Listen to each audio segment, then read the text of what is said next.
Oi, tudo bom? Seja muito bem-vindo ao Três Vassouras. Vá entrando, se acomode, a gente já vai atender vocês. Rosmerta, por favor, separa lá mais cadeira. Sim, é que chegou mais gente do Clube do Livro.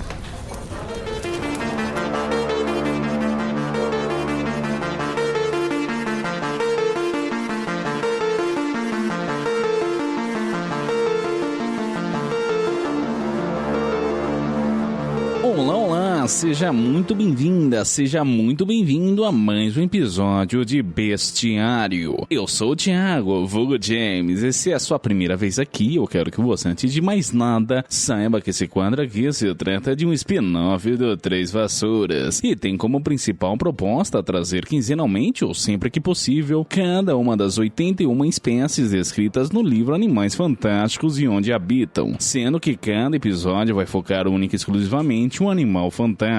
E assim como está no livro, a gente vai seguir a ordem alfabética para a apresentação desses seres mágicos. Só lembrando que essa ordem alfabética corresponde aos nomes no original, então pode rolar de algumas vezes a tradução não bater com a ordem. Pode parecer um pouco confuso, mas é justamente por isso que a gente tem essa quebra de regra aqui de colocar os títulos dos episódios, os nomes em inglês. É que tem uma política interna aqui do Três Vassouras de sempre se optar pelos termos em português, mas para esse caso a gente abriu uma exceção. E a criatura da vez é sem dúvida nenhuma um dos carros-chefes deste bestiário. Sim, senhoras e senhores, a gente vai falar hoje deles mesmos, esses magníficos seres, os dragões. Som de dragão aí de fundo para ilustrar minha fala, por gentileza, editor.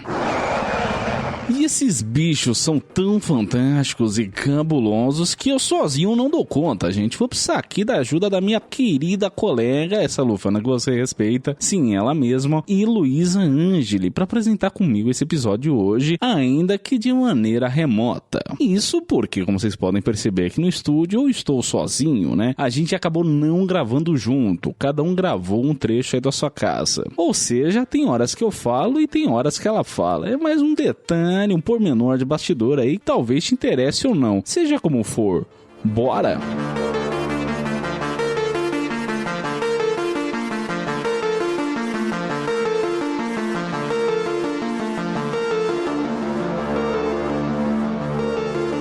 Antes de mais nada, eu quero fazer uma ressalva aqui. Seria impossível pra gente cobrir tudo que tem-se acerca dos dragões, porque eles estão presentes em muitas culturas, com diversas interpretações, formas, tamanhos, cores, níveis de ciência e etc, etc. Portanto, o que a gente pode fazer hoje é o seguinte. Esse episódio aqui vai se dividir em 3 momentos. No primeiro, eu vou resumir o verbete acerca de dragões, que está presente no livro Os Animais Fantásticos e Onde Habitam, para num segundo momento a Luísa entrar aqui e destacar os dragões que ela mais gosta da cultura pop. Para fechar o episódio, eu volto aqui, menciono os dragões que eu mais gosto, caso, é claro, a Luísa ainda não os tenha mencionado, e assim a gente encerra o episódio. Beleza? Pois bem, obviamente o Ministério classifica os dragões como sendo 5 X-Men, porque esses seres são realmente cabulosos. Eles são verdadeiros tanques de guerra, lagartos gigantes com asas, que pesam toneladas, gospem fogo, têm presas que são como facas, garras que são como lanças. Uma piscadela marota, inclusive, para quem pegou a referência. Mas é justamente por todas essas características dos dragões que o Ministério encontra sérias dificuldades em ocultá-lo dos trouxas. O livro não especifica exatamente como essa ocultação ocorre, mas mais pra frente a gente vai ver aí alguns detalhes que ilustram um pouco melhor como tudo isso funciona. Mas bom, as fêmeas costumam ser maiores e mais agressivas que o macho, e isso que os machos por si só já são bem agressivos e grandões, né? Então imagine só você, como que não devem ser essas fêmeas. Aliás,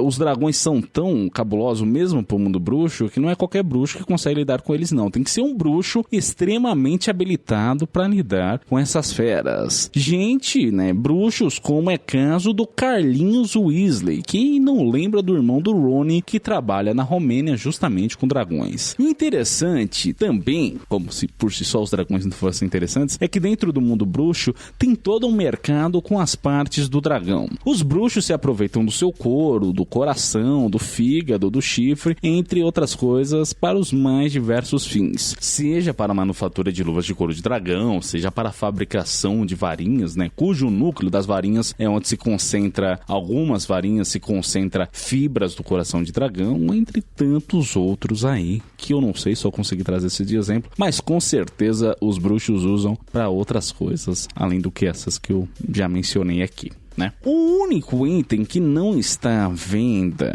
dos dragões são justamente seus ovos, sendo considerados como artigos não comerciáveis classe A. Ou seja, o Hagrid no primeiro livro estava se metendo numa encrenca daquelas quando adquiriu um ovo de dragão, né? E dentro do mundo bruxo tem-se conhecimento de 10 espécies diferentes de dragões. Também é sabido que ocasionalmente eles se entrecruzam, gerando híbridos. A gente vai mencionar agora 10 espécies puro sangue. Eu faço aspas no puro sangue porque esse termo é utilizado pelo próprio Newt. Começando então pelo Antipodian opalae, ou o nosso querido olho de opala, como ficou em português. Eles são nativos da Nova Zelândia, embora se saiba que eles também migram por vezes para a Austrália, quando há uma redução do território deles lá na Nova Zelândia, né, em sua terra natal. E é engraçado que, diferente de outros dragões, eles costumam habitar vales em vez de montanhas. A gente vai ver que grande parte dos dragões prefere montanhas, mas não é o caso do olho de opala, que prefere, como eu já disse, habitar vales. O Newt ainda escreve que acha esse dragão dentre um dos mais bonitos, e isso porque os olhos de opala possuem escamas nacaradas, isto é, peroladas, que possuem o brilho igual ao das pérolas, bem como olhos iridescentes sem pupilas,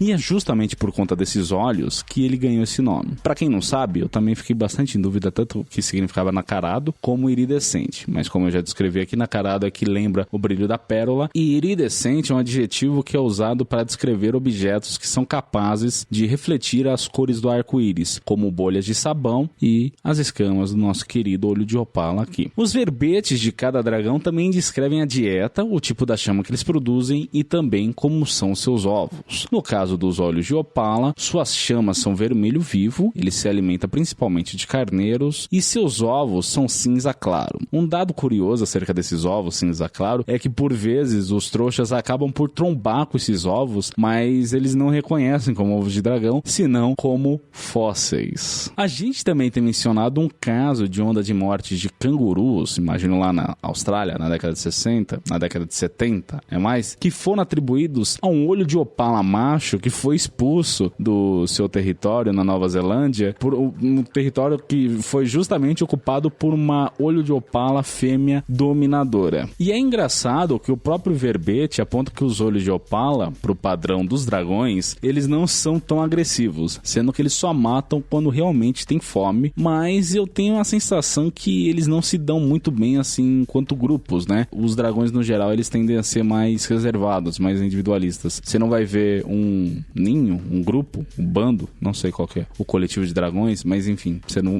acho que não tem justamente porque eles não têm essa tendência de criar coletivos, né? Eles são mais solitários, mais individualistas. Seguindo aqui com a lista, o nosso segundo dragão de hoje é o Chinese Fireball, ou meteoro chinês, como ficou em português, e é interessante que ele tem um segundo nome também. Em inglês é Lion Dragon e em português ficou Dragão Leonino. É o único dragão oriental da lista, sendo que ele possui escamas lisas e vermelhas, além de franjas de cristas douradas em volta do focinho arredondado, além dos olhos que são bem saltados. Deve ser um luxo, deve ser lindo esse dragão, pela descrição aqui, né? Bom, o Newt fala que diferente dos olhos de opala, os meteoros chinês costumam ser mais agressivos, mas olha só, entre os dragões meteoros chinês, eles costumam ser mais tolerantes, sendo que por vezes eles até dividem espaço até com outros dois dragões, então às vezes é comum você ver 3 dragões meteoro chinês reunidos, juntos, convivendo, coabitando. Bacana, né? Bom, quanto à dieta, ela se resume a mamíferos no geral, embora eles tenham uma certa preferência por porcos e, olha só, humanos. Suas labaredas saem na forma de cogumelos por entre as narinas, e imagino que quando ele cospe fogo também seja assim, ou não sei. O Newt não entra em detalhes quanto a isso, mas o meteoro chinês tem esse nome justamente por conta disso, de sempre quando ele está irritado, as labaredas saírem pelas narinas. Ele pesa entre 2 e 4 toneladas, sendo que a fêmea é maior do que o macho, seus olhos são carmim vivo com pintas douradas e suas cascas são muito valiosas para a magia chinesa. Eu fiquei com dúvida com relação a isso. No verbete a gente tem que são cascas, mas não especifica se com casca é um adjetivo para a pele, para as escamas dele, ou se são as cascas dos ovos. Mas bom, seja como for, vamos pro terceiro dragão da lista, no caso Common Welsh Green, ou verde galês comum. E é interessante que no verbete do verde galês comum a gente tem uma contradição aí já de cara, porque o Newt diz que ele costuma ser confundido com os capins luxuriantes do país de Gales, mas aí é que tá, eles costumam fazer ninhos em montanhas, e assim nas montanhas mais altas do país de Gales. Aliás, falando dessas montanhas, que a gente descobre uma das maneiras pelas quais os bruxos se usam para tentar ocultar os dragões dos trouxas, que foi justamente demarcando territórios específicos em locais pelo mundo, né? E no caso dos verdes galês, foi justamente demarcando áreas em montanhas do país de Gales, né, as montanhas mais altas, já que eles gostavam de ficar por ali, eles demarcaram o território naquela região. E assim como os olhos de opala, os verdes galês comuns, não são tão agressivos, sendo que eles até preferem evitar humanos. E eles se alimentam principalmente de carneiros. Com relação às suas chamas, elas saem em jorros finos e seus ovos são da cor da terra, sarapintados de verde. Aqui vão mais 2 detalhes acerca dos verdes galês. Eles possuem um urro extremamente melodioso, que é facilmente reconhecível, nem consigo imaginar como deva ser isso.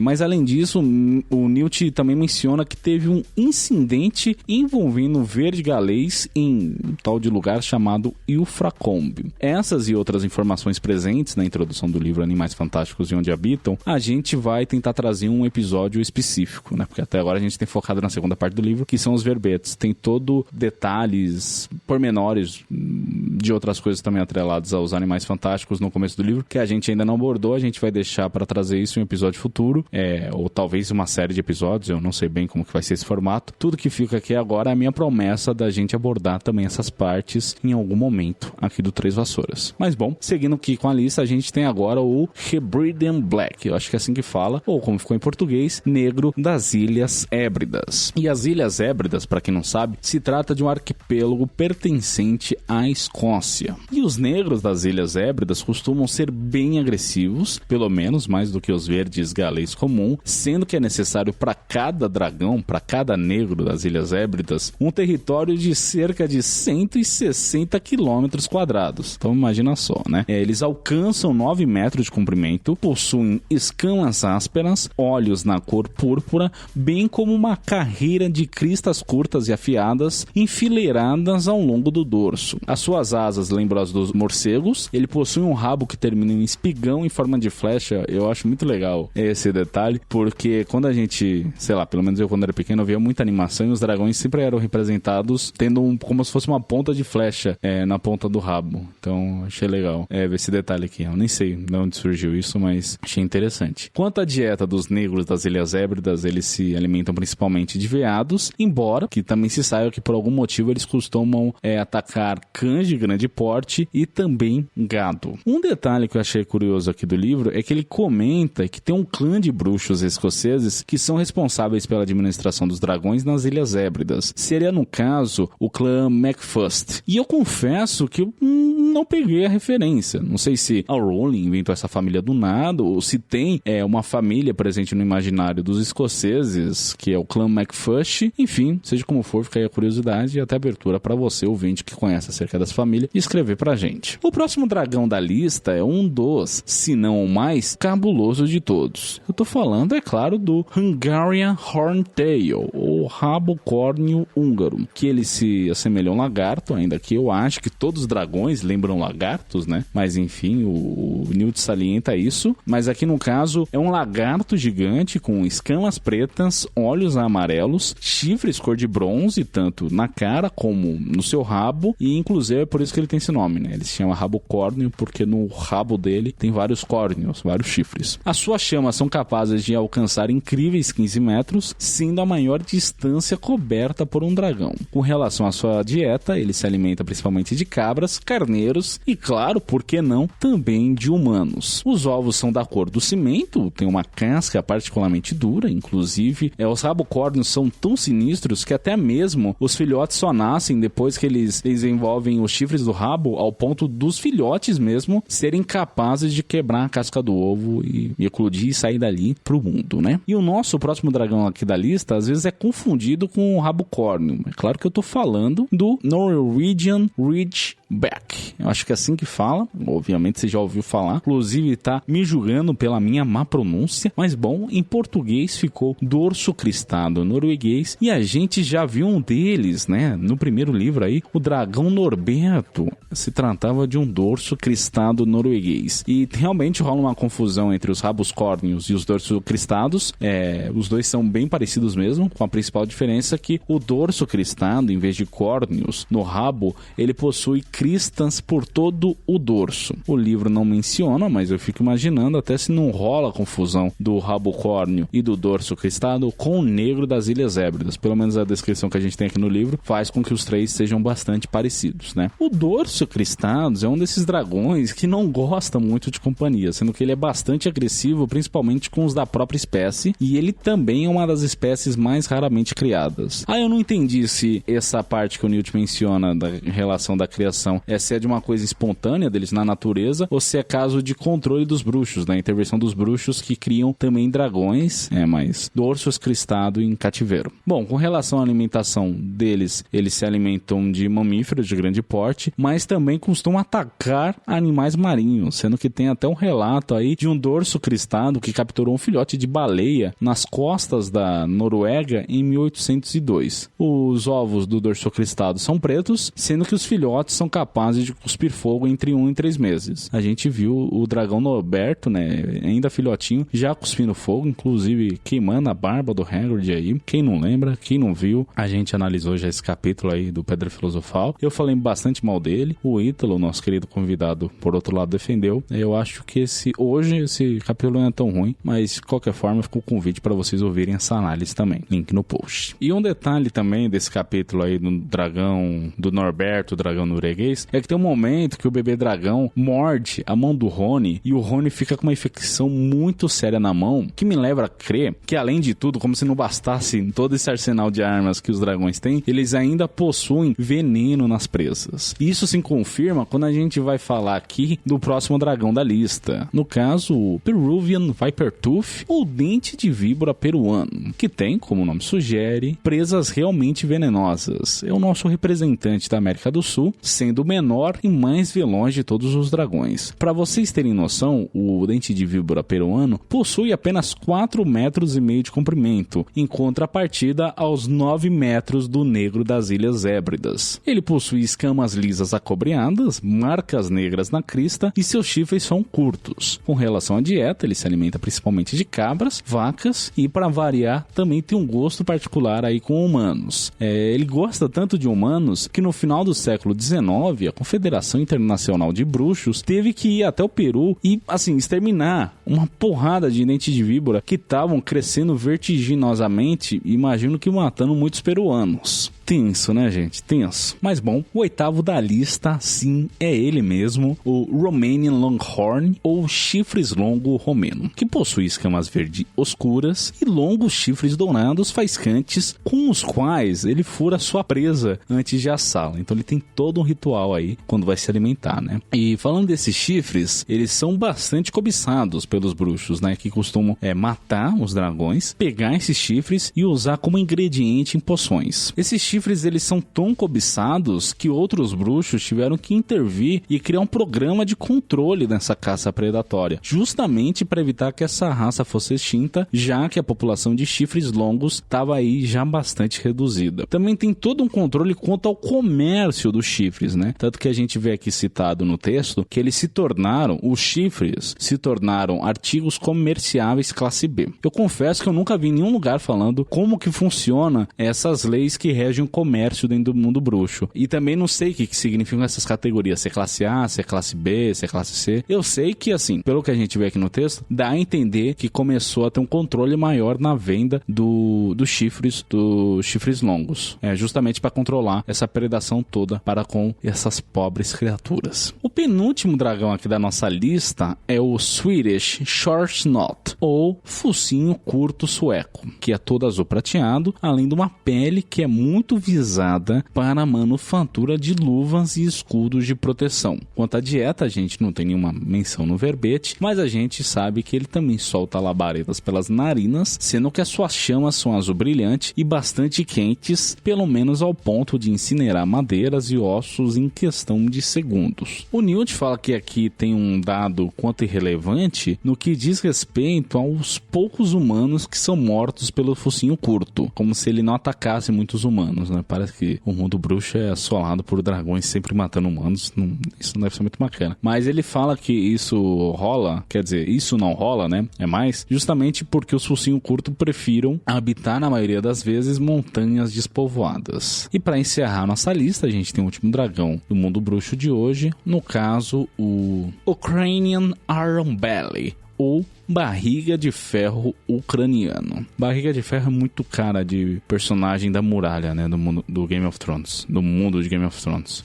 Mas bom, como o nome sugere, é o maior de todos os dragões, sendo que ele pode pesar até 6 toneladas. Para vocês terem noção, como eu falei aqui, tem dragão que pesa 2, 4, ele não, já tem aí 6. E é justamente por ele ter esse peso todo que ele voa mais lento, mas isso não significa que ele não seja menos perigoso que os outros dragões, sendo que o maior poder de destruição do Barriga de Ferro é justamente o seu pouso. Ele é capaz de esmagar habitações inteiras onde quer que aterrize. Suas escamas são cinza metálico, seus olhos são de um vermelho forte e suas garras são bem longas. A gente também tem um momento história aqui no verbete dele, quando nos é relatado que um Barriga de Ferro simplesmente trucidou um barco no Mar Negro em 1799. É realmente um recorte bem, no mínimo, inusitado. Mas é assim que encerramos a nossa lista de dragões no mundo bruxo.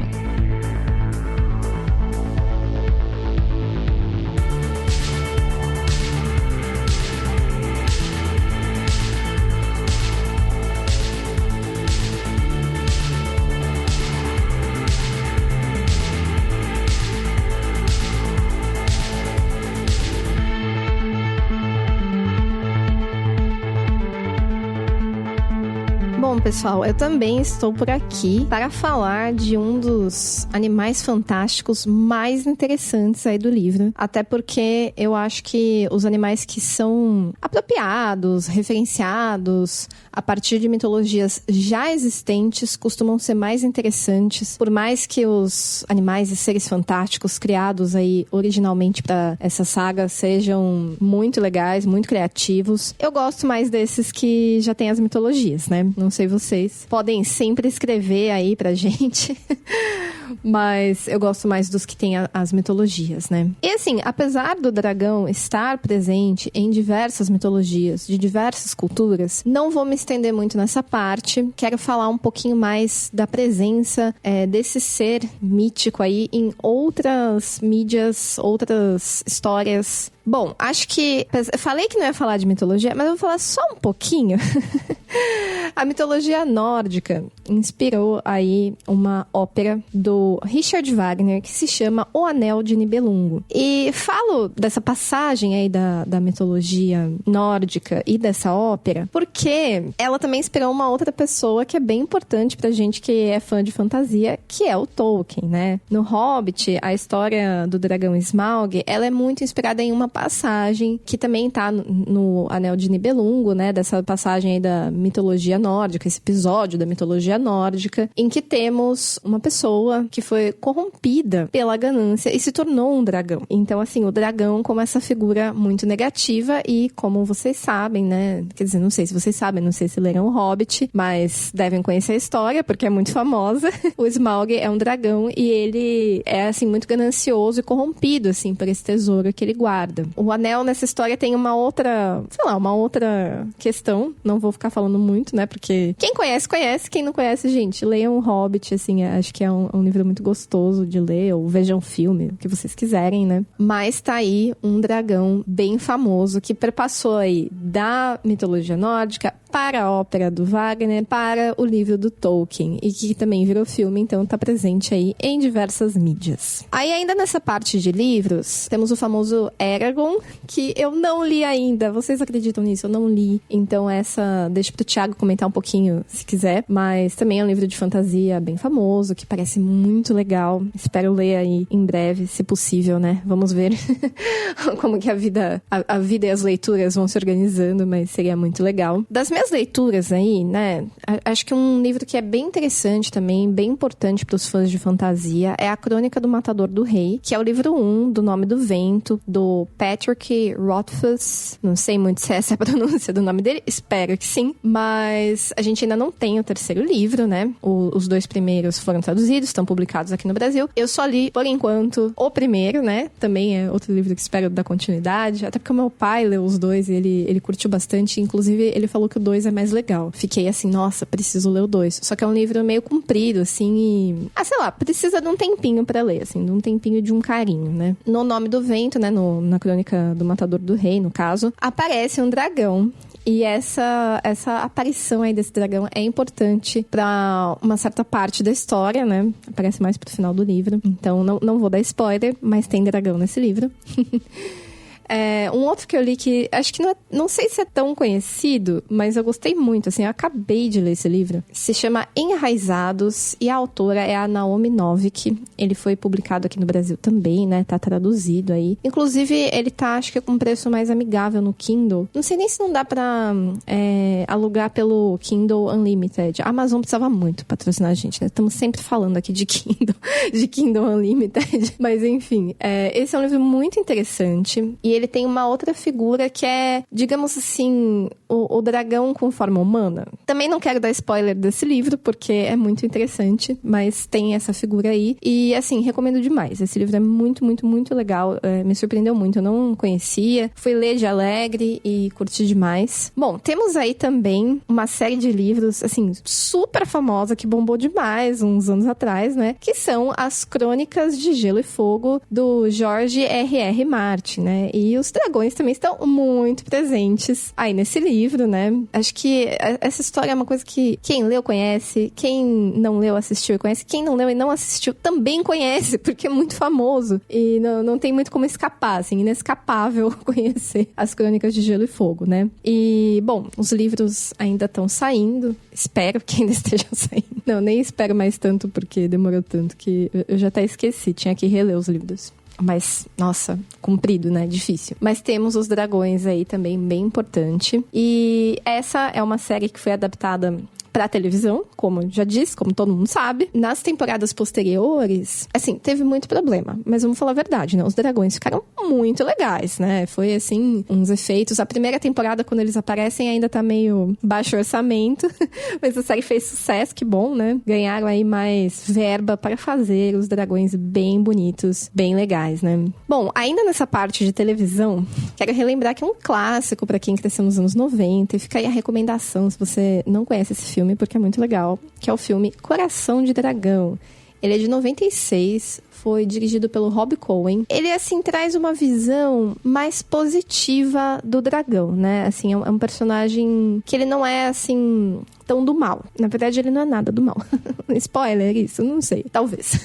Mas veja esse filme que vale bastante a pena. Inclusive, estou descobrindo aqui no Google que acho que tem até continuação. Disso eu não sabia. Olha só, eu vou ter que ir atrás. Mas esse é um filme muito legal. E assim, é muito interessante porque tanto nas mitologias, dependendo da cultura, o dragão vai ser uma criatura assim mais negativa ou uma criatura mais positiva, mais benéfica, depende aí da mitologia. E também dentro dessa parte de histórias, né? Ele às vezes é representado mais como um monstro e outras como, sei lá, um monstro do bem, uma criatura do bem. Porque assim, acho que uma coisa que a gente pode concordar sobre o dragão é que é uma criatura perigosa, né? Mas também majestosa, né? Interessante e tal. Nessa parte da televisão também, queria lembrar de uma série que, assim, não é minha favorita, mas eu achei bem interessante e vou falar da série porque essa passagem do livro, eu acho que está no segundo livro, que eu só li parcialmente. Eu acho que eu, inclusive, estou empacada. É bem nessa parte aí que eu quero mencionar que tem dragão, lógico, nosso tema, que é o Witcher. Né? No Witcher, a gente tem uma figura de dragão bem interessante também, porque é um dragão que consegue assumir a forma humana, né? Esse é um dos tipos de dragão, e não sei ainda como é no livro, vou descobrir, possivelmente, talvez, mas na série a gente tem esse dragão que ele consegue assumir a forma humana. E nessa parte aí de tipos de dragão, dentro das diversas mitologias e das diversas histórias fantásticas, a gente tem diferentes tipos de dragão, né? Então um dos tipos seria esse que consegue assumir a forma humana, que ele, sei lá, é um híbrido, é um meio dragão, não sei. É um dragão que se transforma, ou uma pessoa que se transforma, né? Enfim, tem vários tipos em relação à configuração anatômica deles. E eu gostaria de destacar aqui 2 tipos. Porque, assim, tem muitos. Dependendo do material que você for consultar, vai encontrar mais. Inclusive, vou deixar indicado um vídeo bem legal do canal Storage, que elas têm uma série chamada Monstrum. Elas têm aí 2 vídeos bem legais sobre dragões, falam mais sobre isso. Um dos vídeos está com legenda em português, que bom, ele é um pouco mais antigo, ele tá com legenda em português. E aí, quem quiser saber mais, assim, sobre tipos de dragão, pode consultar, que, assim, não estamos recebendo nada pra falar disso, é só que são criadores de conteúdo muito bons, né? Mas eu queria destacar aqui o tipo de dragão, o Wyvern e o Drake. Infelizmente, eu só achei essas coisas aí com nomes em inglês. Se vocês forem ver os nomes dos outros tipos, são coisas ainda mais esquisitas, mais complicadas. E eu quero destacar esses 2. Por quê? O dragão, como a gente vê na maior parte das histórias, como ele é representado? Ele é um lagartão, um dinossauro, sei lá, uma coisa enorme, né? Réptil, e com asas. Só que ele tem as patinhas da frente, as patinhas de trás e as asas. O que, assim, anatomicamente, é meio esquisito, né? E aí vocês vão falar, ai, Elô, que saco, vai vir falar de anatomia de um bicho fantástico? Vou sim, porque se você pensar, o dragão, tipo, que cospe fogo, que não sei o quê, beleza que é um bicho fantástico, mas a gente tem o dragão de Komodo, né? Que, assim, é uma criatura perigosa e fascinante, fabulosa, sei lá. Porque, né, ele não cospe fogo, é um lagartão, não cospe fogo, mas a saliva dele é tóxica. Então, assim, tem aí um paralelo que eu acho fascinante, né? E esse bicho é muito grande, o dragão de Komodo. E ele não tem asa, tá, gente? Se você procura no Google, o dragão de Komodo, é bem bonito, bem interessante, assim, né? Ele tem 4 patas e uma cauda bem longa. E o dragão, ele é representado normalmente, a maior parte das representações, com 4 patas, mais essas asas. Aí o tipo que eu acho mais legal é esse Wyvern, porque ele copia um pouco mais a anatomia de um morcego. Lembra um pouco um morcego, pelo menos pra mim. Porque ele tem as patas de trás, elas são bem potentes, bem fortes. Mas as patas da frente são as asas. Então, assim, são membros que cumprem as 2 funções. Ele tem ali uma mãozinha ali num pedaço, mas ele tem as asas de forma que ele tem 4 membros e uma cauda. E o Drake, que é o outro do tipo que eu comentei, é um dragão sem asas. Então, esse seria até mais próximo do dragão de Komodo, né? E aí, gente, se vocês procurarem esse negócio de tipos de dragão no Google, vocês vão ver fanarts maravilhosas de pessoas extremamente talentosas desenhando aí dragões de todo jeito. E confiram lá o vídeo do pessoal do Storage, que também é bem interessante. Bom, uma outra diferenciação que a gente pode fazer entre os dragões é a coisa do elemento. Porque assim, na maior parte das histórias que a gente ouve, a habilidade especial que o dragão tem é a de cuspir fogo. Mas dependendo da história, inclusive o Witcher lá, que eu tava falando, tem dragões de diferentes elementos, com diferentes habilidades, e acho que isso aí também é uma diferenciação bem interessante. E aí, queria, assim, antes de deixá-los, queria só mencionar um outro material que é muito marcante, e pelo menos pra mim é muito marcante, que é o Skyrim, o jogo Skyrim, que aí os dragões fazem parte da trama principal, e é muito legal, né? É maravilhoso, é muito interessante.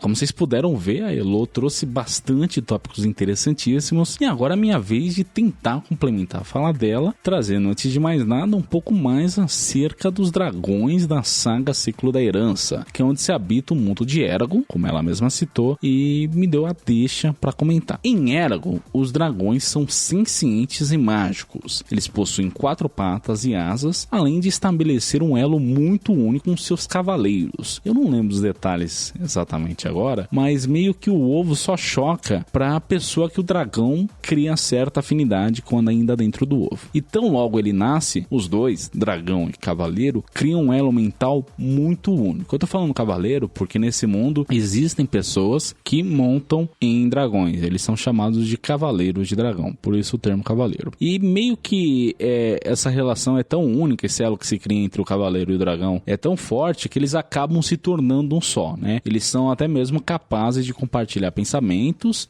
inclusive nesse mundo os dragões falam, somente que de maneira mental. E essa questão do ovo não chocar para qualquer um, né, de meio que o ovo escolher para quem que ele vai chocar, a gente também vê naquela série que acabou de estrear agora na HBO, A Casa do Dragão, que é uma série prequela de Game of Thrones, e mais de uma vez a gente vê personagens comentando acerca disso, né, dessa seleção que os dragões fazem quando ainda dentro do ovo. Mas voltando para Eragon, os dragões aqui também gospem fogo, e eles também são capazes de transferir energia. O conceito da magia dentro de Eragon é bastante interessante, mas um tanto quanto difícil de explicar, sendo que eu vou deixar para um melhor momento explicar um pouquinho mais acerca de como funciona a magia, até porque não é o foco do episódio de hoje, mas o que fica, para minha fala aqui agora acerca de Eragon, um último detalhe com relação a... Bom, eu vou citar, vou diminuir minha fala, que já tá bem longo o episódio, né? Só vou mencionar 2 dragões presentes no mundo de Eragon.